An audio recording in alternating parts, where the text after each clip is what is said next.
We talked about Lautaro Martinez. Maybe we'll take him to score. Maybe we won't. He's burned us a couple times. I digress. What do you like here?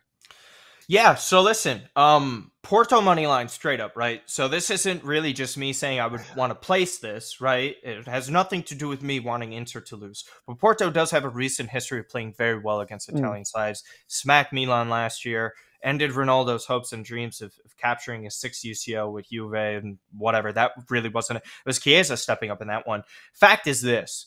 You could talk about how difficult it is to win in Italy, but when we have a team that has proven it the past couple of seasons and they're coming in at a plus 400 number on a money line, I'm sorry, that's just incredible value, regardless of how well Inter is playing. Shocker, both teams to score again in here. Don't love Inter's defense. They're capable of scoring a lot. Maybe Lukaku got off the snide, but Lukaku scored over the weekend, and I think it's a really funny note to make, is that he ended up scoring a penalty, but it was on a retake. He missed his first ever penalty with Inter. So you see the type of season it's been for him.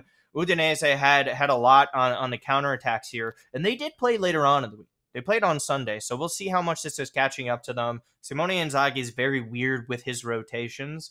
I just think Porto is just in general to advance the next round. They're at a plus number as well. I don't think it's a foregone conclusion Inter is going to advance in this. This could easily go either way, but I think the value is just clearly lying with Porto over both legs as well. And again, I think the advantage of playing on the road in an environment that you're not typically scared of, like Porto is, I just think there's just so much value there. And Inter's defense isn't exactly lockdown. This isn't something that they're going to be able to just like not give up opportunities. There were plenty of opportunities for Udinese, by the way. And Porto is a really strong side when it comes to goal scoring as well. They have the second most goals scored in the Portuguese league behind Benfica, and we know how much of a powerhouse Benfica is. For me, I really do love Porto in general. I'm not going to personally bet it, but out of all the 4 games we have this week, the money line is undisputable at this point. You're not going to find better than plus 425 and what has been in some places.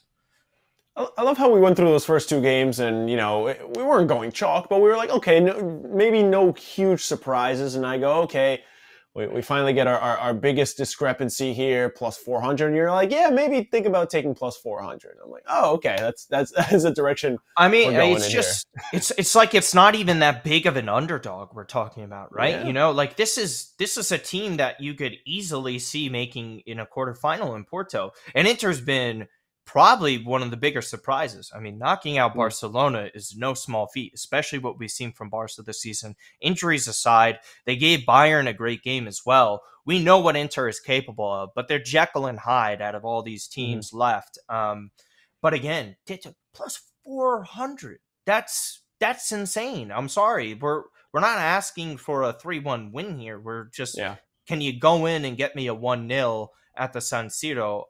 Yeah, that's very doable. And again, they're in great form. They haven't lost a game recently. And Inter's they've been up and down. They're getting the results, but it's not like Inter's been clear cut a better team. But yeah, for me, it's simply a value play here. It has nothing to do with what the current form is as well, which is also supporting Porto. Yeah, and if you want to talk about current form, I'm going to go in a different direction. I like the under 2.5 at minus 130. So Inter has allowed 6 goals in the last 11 games. In 6 of those 11 games, they have scored either no goals or 1 goal. They've hit the under 2.5 in their last 4. And Porto has had 5 clean sheets in their last 6 victories. They haven't scored more than 2 goals in their last 6 games either. So despite all their big goal numbers and the fact that, again, I agree, Inter's defense is not a given each game in, game out. I like the sound of a 1-0 Porto win. That works for me too. I just think that recent form in mind, I like less goals in this one. Yeah, and again, too, with Inter's schedule, I don't think they've really had it that tough in the league. We're talking like probably the best team in form that they faced was Atalanta, and that was in Coppa Italia. So take that with a grain of salt. Even in Serie A, they're not playing the greatest of. Cremonese is by far the weirdest team in all of Europe. They still don't have a win in the top 5 leagues, but they're in the semifinals of the Cup. And even then, they got scored on by them. They got scored on by Udinese. They couldn't beat Sampdoria, who were garbage. So this is Pazza Inter. They call them crazy Inter for a reason. This is like if the New York Mets won more titles, but the craziness was in there mixed with more success is the best way to describe Inter.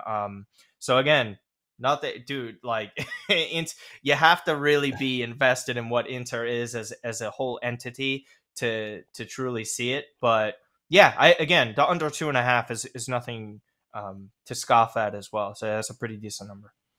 You're gonna get me roasted in my group chat over those Mets comments. I really don't appreciate that. I'm a big Mets fan too. It's okay.